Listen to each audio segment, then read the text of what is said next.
Le 22 janvier dernier, c'est un déplacement important qu'a entrepris la direction du groupe Clinifutur.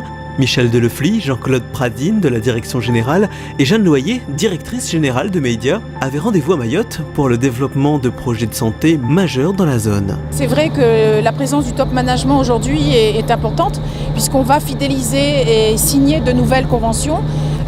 Puisqu'il est question que nous montons donc un deuxième centre de dialyse dans le sud et donc notre président directeur général vient finaliser donc le projet qui est déjà bien entamé d'ailleurs puisqu'on est déjà sur la phase construction. Il y a près de 2 ans, Jeanne Loyer a mis sur pied le premier centre d'hémodialyse de Mayotte en plein cœur de Mamoudzou, baptisé Média, un centre d'autodialyse qui sera bientôt géré par une Mahoraise.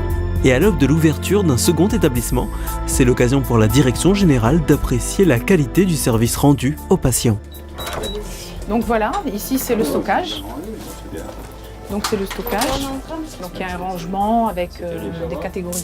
L'enjeu est majeur pour le groupe Clinifutur. Il faut savoir qu'avant la construction du premier centre, les Mahorais devaient se rendre à 1400 km de là, à l'île de la Réunion. Le déracinement social et parfois la difficulté de communication ont été autant de facteurs qui ont poussé Média à s'implanter à Mayotte. Et c'est dans cette même logique de rapprochement du service aux patients que le groupe Clinifutur lance un nouveau projet à M'Ramadoudou. C'est d'ailleurs là que Michel Delefly et Jean-Claude Pradine se rendent quelques heures plus tard. Et nous avons pour ambition, compte tenu de l'état des patients effectivement que l'on traite, de mettre en place un centre lourd sur Mamoudzou et un centre d'autodialyse ici à Mamaroudou.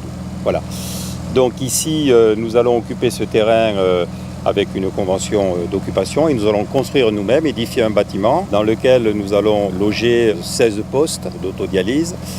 Tout ça, bien sûr, va permettre à la population, disons, de se rapprocher des centres de traitement. La pierre angulaire de cette réussite, le partenariat étroit public-privé. L'ARS et Étienne Morel de la direction du CHM ont été évidemment des interlocuteurs importants durant ces années. La délégation du groupe Clinifutur rencontrait cet après-midi même le directeur afin de définir les nouvelles lignes directrices du futur centre de M'Ramadoudou.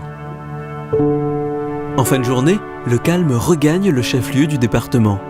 C'est l'occasion pour nous de rejoindre l'équipe d'infirmiers de Média qui se retrouve dans un restaurant de Mamoudzou. Rencontre avec Amandine, la surveillante du service. Là, ça fait 6 mois que je suis là et je reste là encore 6 mois. C'était une durée d'1 an. Surprise de voir la culture mahoraise que je ne connaissais pas du tout. Après, surprise par le côté du lagon qui est magnifique. Il y a un lagon qui fait rêver. Travailler avec la culture mahoraise, c'est quoi? C'est s'adapter aux différences de chacun, les cultures, les croyances qui ne sont pas les mêmes que les miennes. La soirée ne s'éternisera pas. Demain, la journée démarre à 5h15. Ce voyage touche également à sa fin.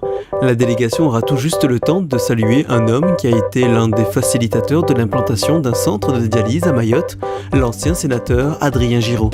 Adrien Giraud qui donnera son accord pour être le premier Mahorais dialysé à domicile, une avancée inédite dans l'océan Indien mise en place par le groupe Clinifutur. L'implantation que nous pensions effectuer risque de se faire encore plus rapidement que prévu grâce au dynamisme de l'équipe et de Jeanne en particulier qui a su motiver. Très bonne impression aussi sur le centre lui-même. Après maintenant 1 an et demi de fonctionnement, on a été vraiment étonnés par la qualité des partenaires, par leur dynamisme, leur volonté de bien faire. Et je pense que ce voyage nous a beaucoup enseigné.